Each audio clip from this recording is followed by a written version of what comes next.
আমার নবী সাল্লাল্লাহু আলাইহি সাল্লামের 23 বছরের চোখের পানির কোনো কদর করলাম না। আমার নবীর তায়েফের প্রতি ফোঁটা রক্তের কোনো কদর করলাম না। আমার নবীর উহুদের ধান্দার শহীদ করা রক্তের কোনো কদর করলাম না। যে নবী আমার পেটে পাথর বাঁধছে উম্মতের জন্য ক্ষুধার কষ্টে, হাসরের ময়দানে তিনি জিজ্ঞেস করবে, উম্মত তুই কি শুনুস নাই উম্মত, আমি না তোর জন্য তায়েফে এত রক্ত ঝরাইছি। মক্কার কাফের বেটা নবীজির রক্ত মাখা তায়েফের রক্তাক্ত দেহ, মক্কার সবচেয়ে বড় কাফের উতবা, নবীর বড় দুশ্মন ছিল যে ব্যক্তি মৃত্যু পর্যন্ত, আবু জেহেল আবু লাহাবের সাথে উতবা নামে এই কাফের সর্দার সর্বপ্রথম আমাদের নবী সাল্লাল্লাহু আলাইহি সাল্লামকে তায়েফ থেকে নবী যখন ফিরে আসছে মাঝ পথে রক্ত মাখা দেহ তখনও মুছে নাই। খোদার কসম কিতাবে আছে এই উতবা নবীকে দেখছে প্রথম এই কাফের সর্দার। এরই ভাতিজাত নবীজি আজকে 11 বছর নবীর বিরোধিতা করে গেছে মক্কায়, কিন্তু তায়েফ থেকে নবী ফিরে আসছে উতবার বাগানে নাখলা নামক জায়গায়, মক্কা এবং তায়েফের মাঝামাঝি জায়গায় নবী সাল্লাল্লাহু আলাইহি সাল্লাম যখন ঢুকছে তখন উতবা বাগানে ছিল। সে দূর থেকে তাকাইয়া দেখছে ভাতিজার সারা দেহে রক্ত মাখা, তায়েফ থেকে ফিরে আসছে। আল্লাহর কসম কিতাবে লিখছে সে তো কালেমা পড়ে নাই, কিন্তু এই কাফের সর্দার নবীজির রক্ত মাখা দেহ দেখে চিৎকার দিয়া কাঁদছে আর বলছে, তায়েফবাসী আজ 11 বছর আমরা আমাদের ভাতিজার বিরোধিতা করি, কিন্তু কোনোদিন তাকে এভাবে মারি নাই। তোরা আমার ভাতিজারে কেমনে পারলি এভাবে মারতে?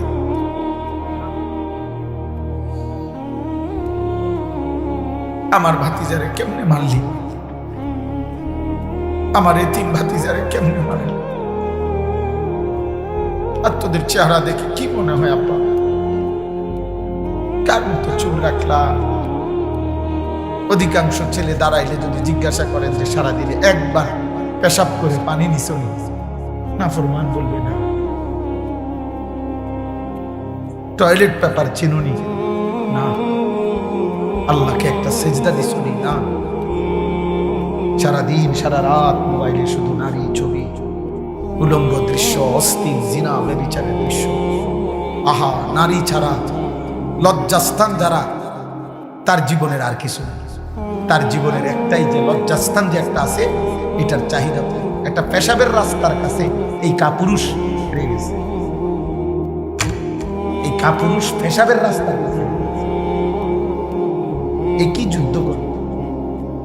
এই ইসলামের জন্য কি করবে? এ তো সামান্য পেশাবের রাস্তার শাহওয়াত, লজ্জাস্থানের চাহিদা।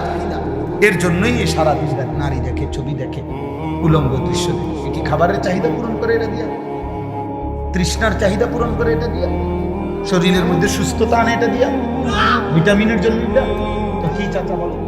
তার লজ্জাস্থানের চাহিদা আর কি? তাইলে বেটা কাপুরুষটি বেটা পেশাবের রাস্তার কাছে হারিয়ে গেছে। তোর মতো আকামলা দিয়া পৃথিবীতে হবে কি করে? বল বেটা।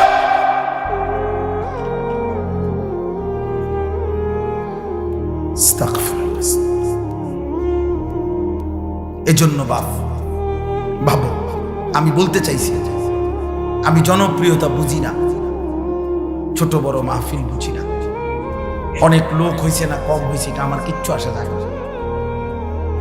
আমি সবসময় এক তালেই বলতে চেষ্টা করি। বেশি বা কম দ্বারা প্রভাবিত হওয়া এটা কোনো প্রয়োজনীয় কিছু না। নবী সাল্লাল্লাহু আলাইহি ওয়াসাল্লাম বলছেন, ফাওয়াল্লাহি লা আন ইয়াহদিয়াল্লাহু বিকা রাজুলান ওয়াহিদান খায়রুন লাকা মিন হুমরিন নাআম। নবীজি বলছেন, আল্লাহর কসম তোমার দ্বারা একজন ব্যক্তি আল্লাহর পথ পাওয়া গোটা আরবের সমস্ত দামি ওট তোমাকে হাদিয়া দেওয়ার চাইতে উত্তম। কয়জন? এক যুবক আল্লাহ চিনবে, এক যুবক মালিককে সেজদা দিবে, আমার 30 বছর সার্থক। এক যুবক যদি বলে, আল্লাহ আমি আপনাকে আর নারাজ করব না, আমি আপনাকে সেজদা দেব, এক ফোঁটা চোখের পানি যদি কোনো যুবকের পড়ে, আমার 21 বছর সার্থক। আমি তো ভোটে দাঁড়াইছি না যে আমার এত মানুষের সমর্থন দরকার, আমি ভোটে তো দাঁড়াই না, কোনো প্রার্থী না, আমার কোনো মার্কা নাই, আমি কোনো মার্কার প্রচারণাও করি না।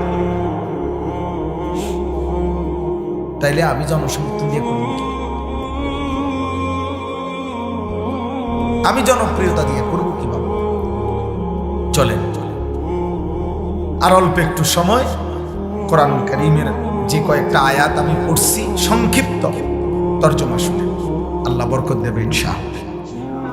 নওজোয়ান ভাই, তোমাদের কাছে অনুরোধ ভাই, কিশোর ছেলেরা, যুবক, এত বিপুল পরিমাণ তোমরা চারিদিকে তাকায় দেখো, তোমাদের সমবয়সী বেশি, তোমরা সর্বোচ্চ 20-30 কিলোমিটার জায়গার থেকে আসছো। তোমরা সারা বাংলাদেশের ছেলে না, এখানে তোমরা সর্বোচ্চ এই এলাকার আশেপাশের 20-30 কিলোমিটার জায়গার ছেলে। তাহলে মাত্র 20-30 কিলোমিটার জায়গার থেকে যদি এখানে 2000 ছেলে হয়, ধরেন কথার কথা, আর সেখান থেকে যদি 1800 ছেলেই বেনামাজি হয়, তো ইসলামের কি হালাত, আমার দেশের কি হালাত হিসাব করে। 2-3টা স্লোগান হুন্ডা লাফাইলে বুঝেন না হিসাবটা? হিসাব না, এরা সারা বাংলাদেশ থেকে আসছে, এরা কি পার্বত্য চট্টগ্রাম থেকে আসছে? তাহলে এরা এই সীমাবদ্ধ একটি এলাকা, 30 কিলোমিটারের ছেলে মনে করে, এই 30 কিলোমিটারের ছেলে যদি 2000 হয়, আচ্ছা তোমরা 30 বছরের নিচে যাদের বয়স, তোমরা হাত তোলো তো, তোলো তোলো, মাশাআল্লাহ, দেখছেন বুড়া মানুষ কো হাত নামাও, হাত নামাও। তাইলে বাবা শুনো না, আমার কথা হইলো আত্মতৃপ্তিতে ভুগলে হবে, সময় এখন হিসাবে, এখন কি করা দরকার? হিসাব করা দরকার, হিসাব হিসাব করা দরকার। আত্মতৃপ্তিতে ভুগলে হবে না। মানে এই হুজুরের এখন শ্রোতা বেশি, তো কিছে, এটা কোনো আত্মতৃপ্তির কিছু না। স্লোগান দিছে, উড়াই এলাইছে হুজুরে, যেই স্লোগান দিছে না, এটা কিছু, এটা কিছু হিসাব করা দরকার। একটা যুবক ছেলে ভাই, তোমার কাছে আমার অনুরোধ, একজন তোমার কাছে বললাম, তুমি তোমার এলাকার এতগুলো ছেলের দিকে তাকাইয়া দেখো নামাজি কয়জন।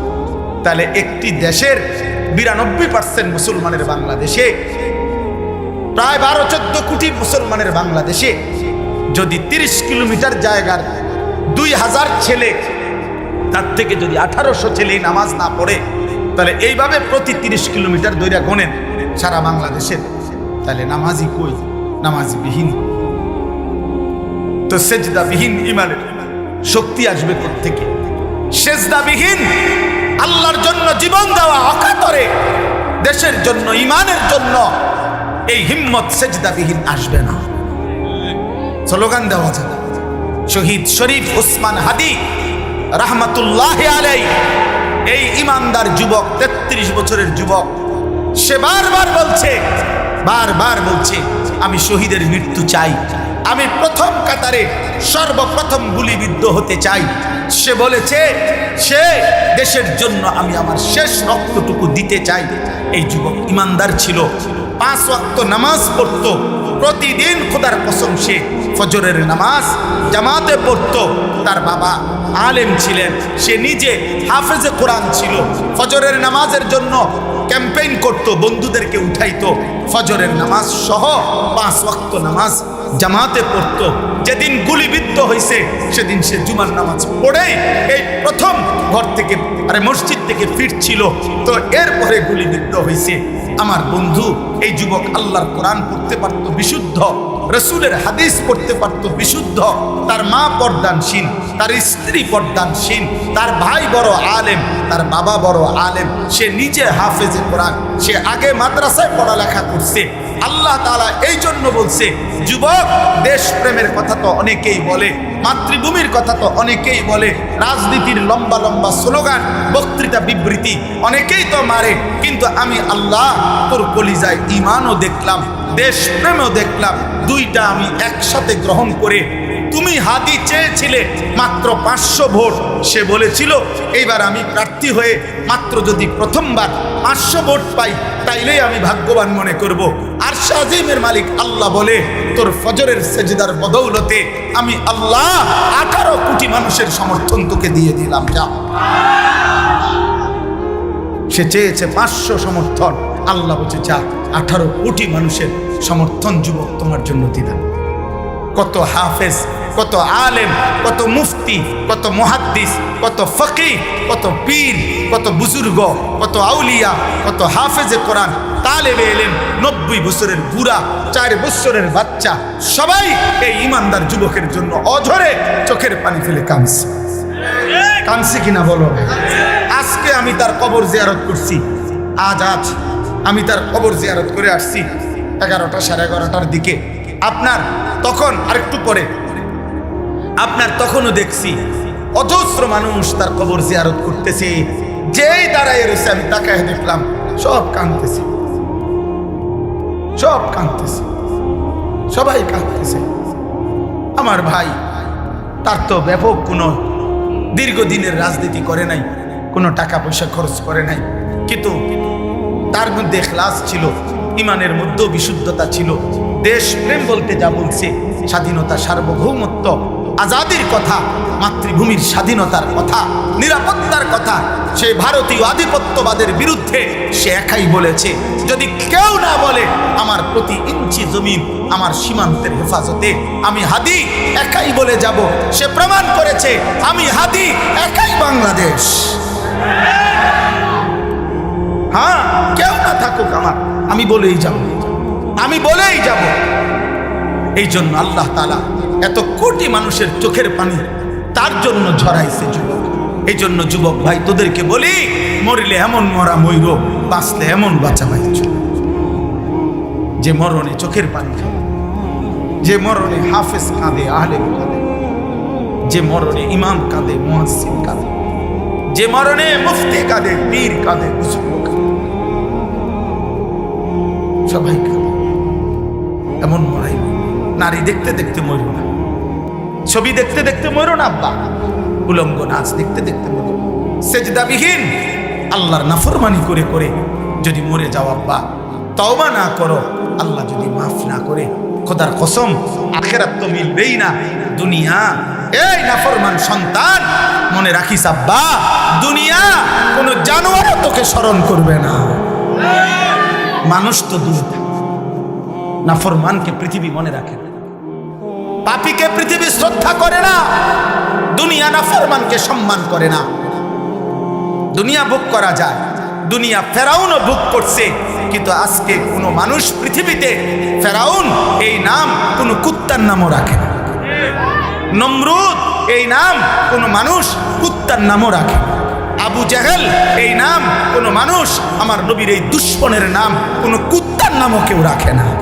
আবু লাহাব আমার নবীর এই দুশ্মনের নাম পৃথিবীর মানুষ কোনো কুত্তার নামও রাখে না।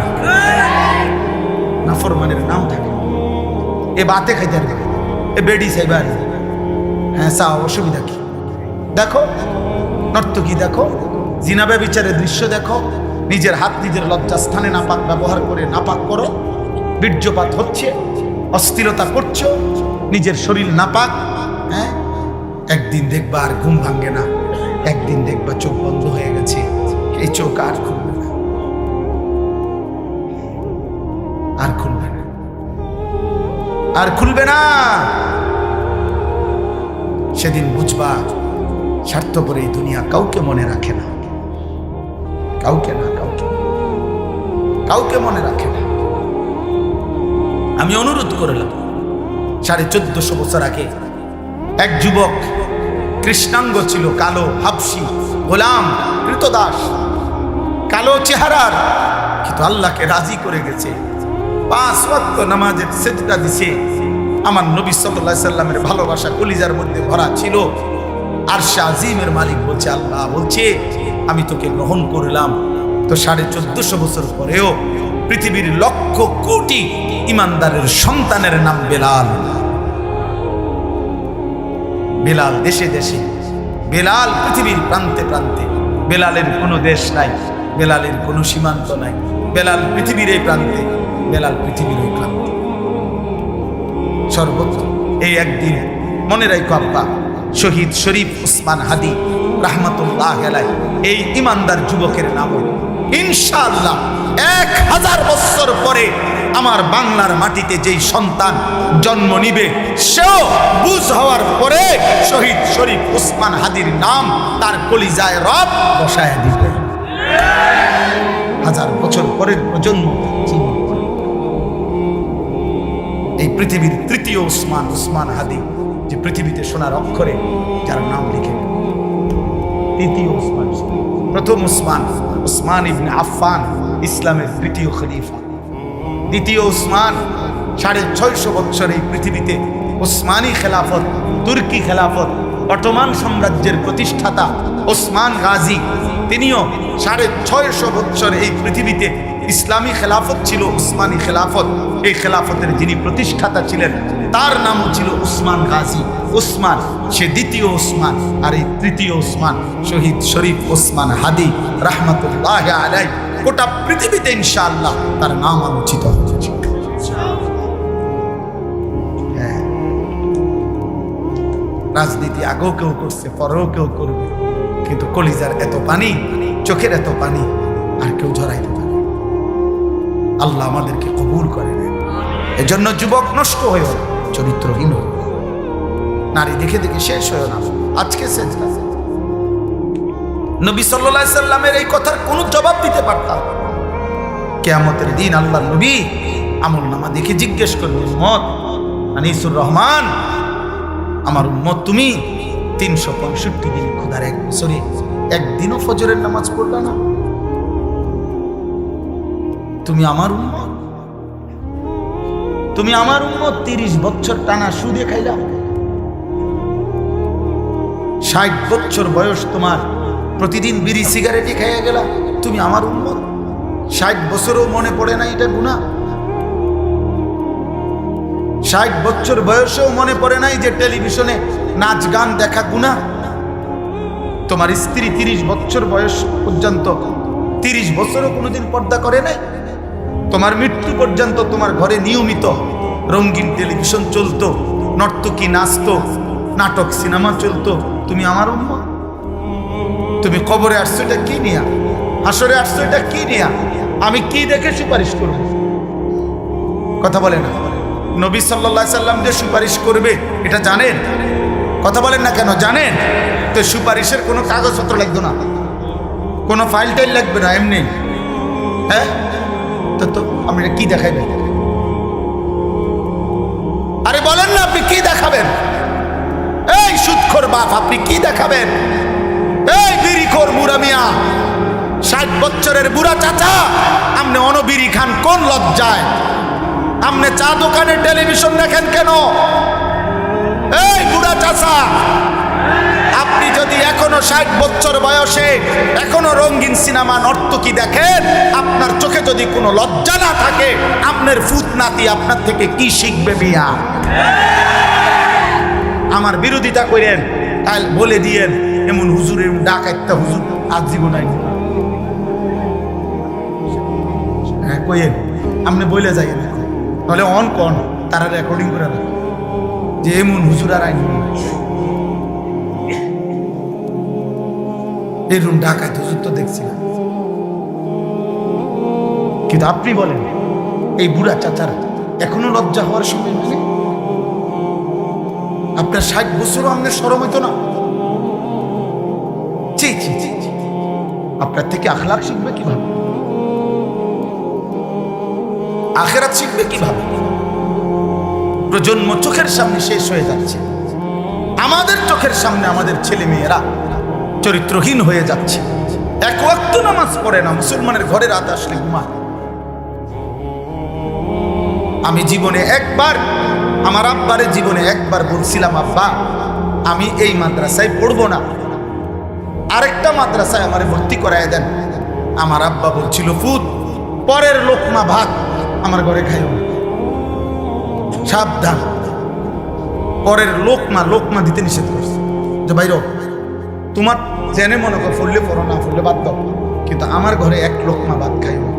কসম খোদার, চোখের পানি ফেলতে ফেলতে পরে মাদ্রাসায় গেছি গাছে, এই বাপ বাদ দিত না। হ্যাঁ, দুপুরবেলা মায়ের হাতের রান্না করা ভাত খাইয়া মুসলমানের বাচ্চা এই নাফরমান সেই যে 2টা বাজে বেরিয়েছে, রাত 11টা বাজে ঘরে ফিরছে, আবার ভাত খাইয়া ঘুমায় গেছে।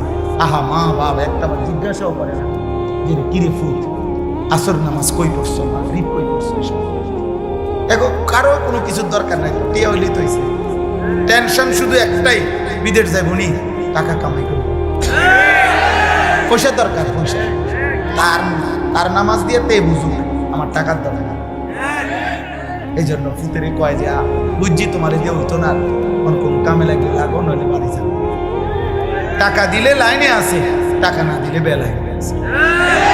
সন্তান বুঝা গেল, আপনার সন্তান আপনার টাকা উপার্জনের মেশিন বানাইছে।